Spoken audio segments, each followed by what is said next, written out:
বিরোধী দলগুলো মুসলিমদের স্বার্থ বেশি দেখে। ভারতের নির্বাচনী প্রচারণার শুরু থেকেই এমন অভিযোগ করে আসছেন প্রধানমন্ত্রী নরেন্দ্র মোদী সহ ক্ষমতাসীন বিজেপির নেতারা।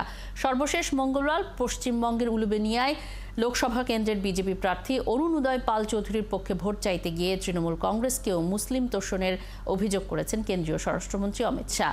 অযোধ্যায় রাম মন্দিরের উদ্বোধন অনুষ্ঠানে আমন্ত্রণ জানানোর পরও তৃণমূল নেত্রী মমতা বন্দ্যোপাধ্যায় কিংবা অভিষেক বন্দ্যোপাধ্যায় কেন যাননি সেই প্রসঙ্গ টেনে অমিত শাহ বলেন, বাংলায় ইমামদের ভাতা দেয়া হলেও মন্দিরের পুরোহিতদের ভাতা দেয় না মমতা দিদির সরকার।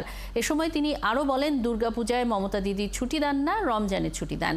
এদিকে পশ্চিমবঙ্গের গণমাধ্যমগুলো জানিয়েছে 2011 সালে রাজ্যে মমতা বন্দ্যোপাধ্যায়ের তৃণমূল কংগ্রেস সরকার গঠনের পর থেকে সরকারি ছুটির সংখ্যা উত্তরোত্তর বৃদ্ধি পেয়েছে, বিশেষ করে দুর্গাপূজায়। গত বছরই দুর্গাপূজা উপলক্ষে রাজ্যে 10 দিনের ছুটি ঘোষণা করেছিল তৃণমূল সরকার। এর আগের বছর একই উৎসবে 11 দিন ছুটি পেয়েছিলেন সরকারি কর্মচারীরা। ওয়ালটন ফ্রিজ কিনে অনেকের মতো আপনিও হয়ে যেতে পারেন মিলেনিয়াল। সেরা পণ্যের সেরা অফার।